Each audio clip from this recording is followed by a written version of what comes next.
Your client isn't angry. They're not even disappointed. They just stop chasing you.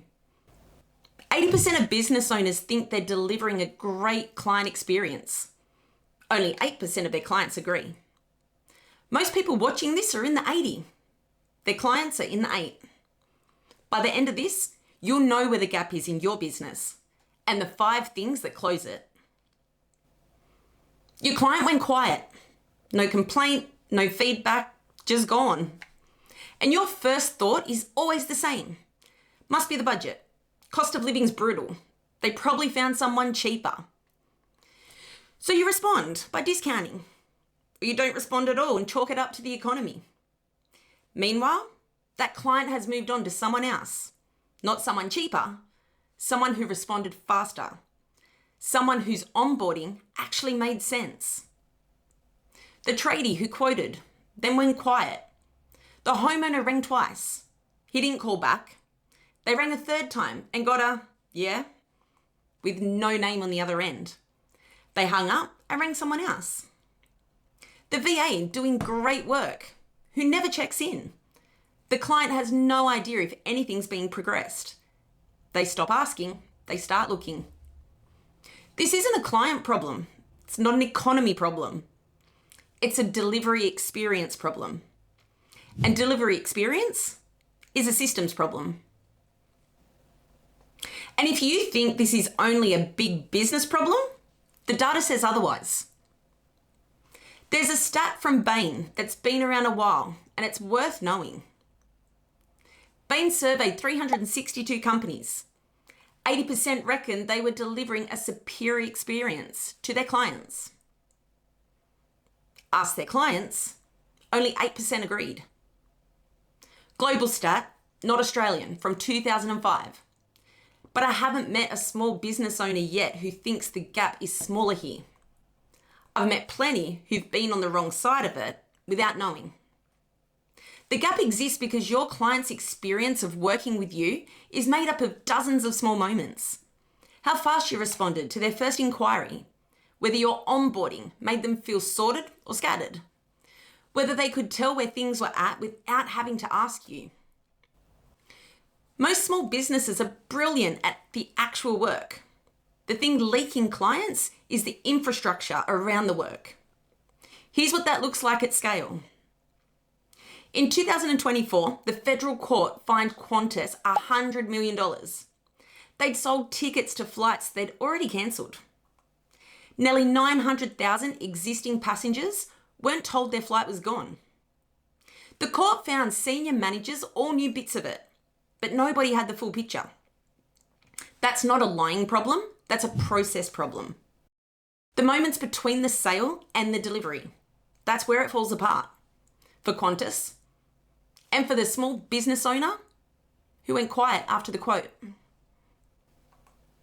Let me show you what this actually looks like in your business. You're a consultant. An inquiry comes in. Same day response goes out with a short intake form, automatically. The quote includes scope, timeline, and what you need from them. Every time, same format. Booking triggers an onboarding checklist. Sent automatically. Same every time.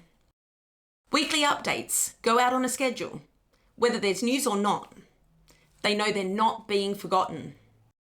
Invoice arrives on time, clear breakdown. After the job, short follow-up. How did it go? Anything outstanding? When to reconnect?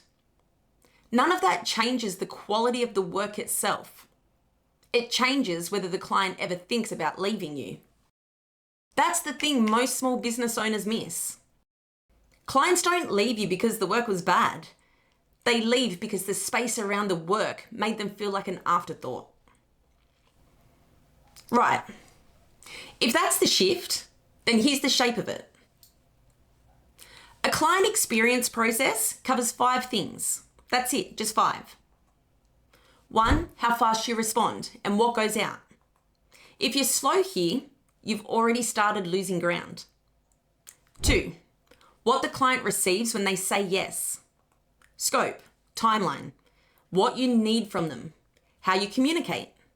One consistent package every time. 3, how often they hear from you while the work's in progress. And I know what you might be thinking. My clients aren't fazed about updates, as long as the work gets done. McKinsey surveyed 1,000 business decision makers, asked them their biggest frustration with their suppliers. Lack of speed in communication, number 1.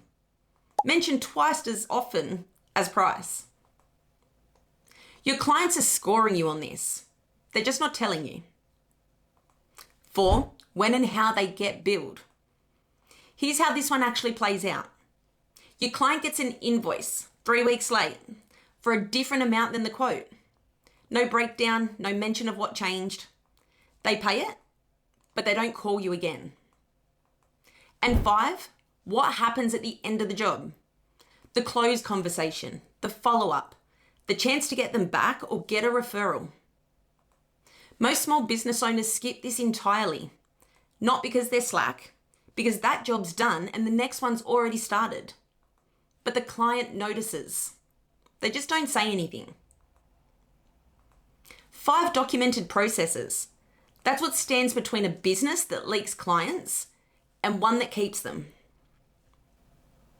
If you watched that list and thought that's me, that's already the filter working.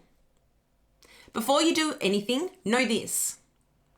Research says the majority of clients who leave a business do so because they felt like the business didn't care. And here's the part that matters. They don't tell you they've gone quiet. Because by the time they go quiet, they've already decided their feedback wouldn't change anything. Your action step this week, pick one of the 5. Write out what the client currently receives, what they should receive, and the gap between the two. Only 1 page and it doesn't have to be fancy. That's the entry point.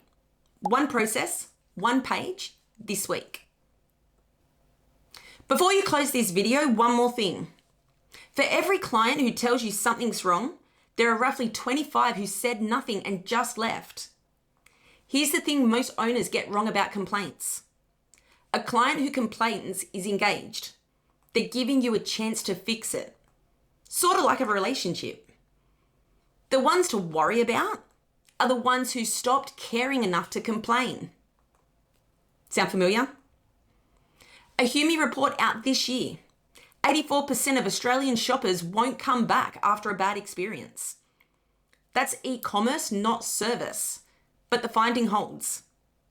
Their line was this: customers rarely complain, they just don't come back. The clients who ghosted you didn't find someone cheaper. They found someone whose phone got answered the first time, whose quote arrived when promised, whose invoice made sense. That's all it was. And that's a fixable problem. If you're not sure which of the 5 is costing you the most clients right now, the AI Task Audit Quiz will tell you. 15 questions built around how businesses actually work. And at the end, it tells you where to start. It takes about 3 minutes. It's free. Links in the description. And if you haven't watched this one yet, watch it next. Your future self can thank me later.